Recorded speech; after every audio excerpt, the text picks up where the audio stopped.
Choosing the right lenses for your camera is one of the most important things you can do to affect the visual of your film. You know what? I see that it's time for HDSLR 101.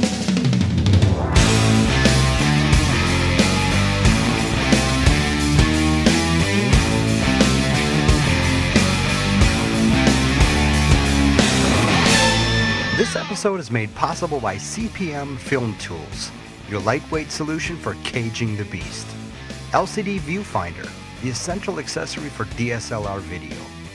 Lightcraft Workshop, the perfect tools to create the perfect image.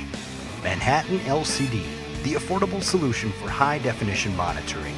GZCam.com, your source for gear reviews and do-it-yourself video and photography projects. Linco Lighting, professional lighting for photo and video. Hi, this is Tony Reale from NextWaveDV.com, and today we're going to be talking about different types of lenses that you can choose for your camera. When you pick a camera, you might end up with just a basic lens, a kit lens like this one right here. This is an 18 to 55. It's a 3.5 to 5.6. This is a basic kit lens that you get with your normal camera like the T2i or the 7D. This isn't a bad lens by any means, but you're going to be limited by a lot of features that it doesn't have that some of the higher end lenses have. For example, this is a 3.5 f-stop to 5.6. And that's your aperture. And what happens is if you are at wide angle, so you're at your 18 millimeter, and you telephoto out to 55 millimeter, you're not going to be able to keep a 3.5 f-stop. It's going to change. So zooming in will drop your f-stop down, which can change your exposure and change a lot of things. Also, you're not going to have a shallow depth of field because you're dealing with a different aperture than you are at your 18 millimeter. That's where you might move on to something like this, which is a constant aperture lens. This is the Canon 24 to 105 f4. Now this is obviously a lot larger because there's a lot more glass in here, and the glass is a lot higher quality. So this lens is more expensive, but it's also a lot higher quality. Now you can also look at prime lenses. Prime lenses don't zoom at all like these other ones do. These are just a single focal length, but typically you're going to find that they're wider open aperture.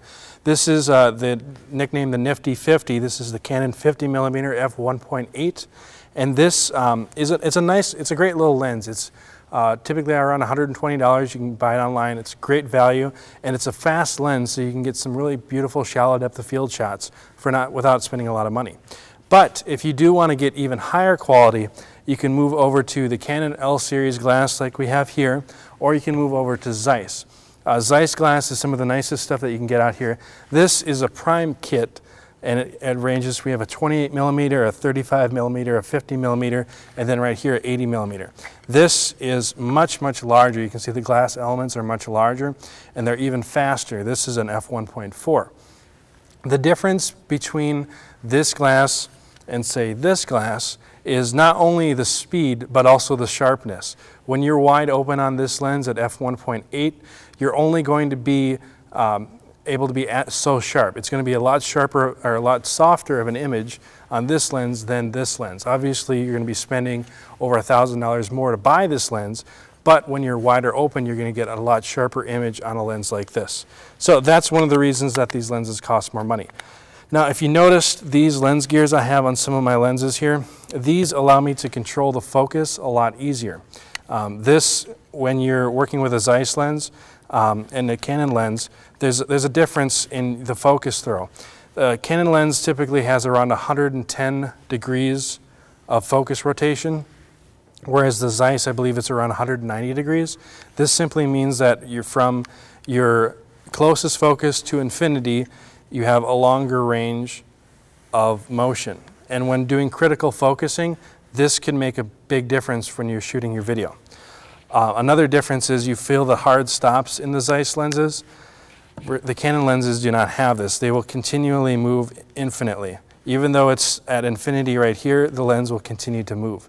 So this makes it difficult if you're using something like a follow focus to put your markers on the follow focus, because you're not able to know as soon as you go past that point of infinity, your marker will change.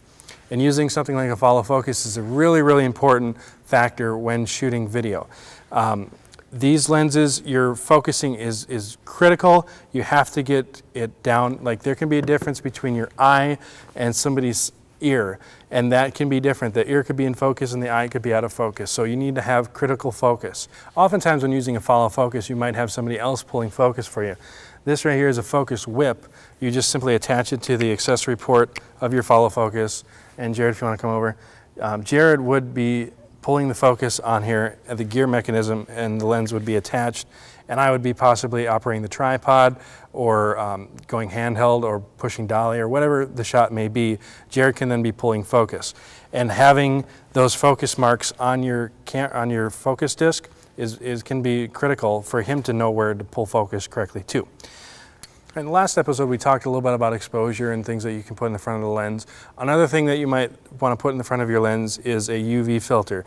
This protects the UV radiation from coming in and affecting your lens, but it's also a great little filter that simply screws onto the front and allows you to protect your lens from scratches. Obviously, the glass that you're purchasing is very expensive, so you want to have a clear filter like this, which can prevent dust, debris, and scratches from happening on your lens. Now, some of the Canon lenses out there have image stabilization built into them, and this can help you reduce the blur when taking longer telephoto shots. This is a really great feature, but it is also useful in video. Image stabilization isn't possibly as good as a normal image stabilizer in a professional camera or even a small handy cam, but it can improve normal handheld footage. Now, there is a lens out there right now, currently, that is made by Canon. It's the 105 macro, and it has a new hybrid image stabilization feature, which is really, really amazing, and it allows you to do really great handheld shots and looking almost stabilized with them. So I highly recommend that one, trying it out. Hopefully in the future Canon will add that to some of their other lenses, but in the meantime it does add some stability, but it is not an alternative to using a tripod or using a shoulder rig. Now, there are some lenses out there that are macro and can shoot really close up, but if you don't have any of these, or you wish that your current lens could shoot macro, you can get macro extension tubes, attach them to the back of your camera lens, between your camera lens and your camera body, and this will extend the distance from the lens to the camera body, which throws the focus to allow it to focus physically closer than normally would be possible. They do make different size macro tubes that you can purchase, and these will allow you to get different focal lengths or different focus lengths from your camera. Well, hopefully that helps you understand lenses a little bit better, the different lens choices out there, and why some lenses cost a couple $100 and some lenses cost a couple $1,000. Be sure to check out our other episodes of HDSLR 101, and you can find out more information about that on our website, nextwavedv.com. If you don't want to wait, though, for the next episode to come out in 2 weeks, you can certainly jump onto our website, go to the product section, and download the entire series for only $20. This helps us provide additional free services and free training out there, like our Next Wave TV series, our Cinetips, and everything else, while also you can check out some of our other great products, such as our background tracks, which are really great for doing filmmaking and video production. Thanks for watching, and we'll see you next time.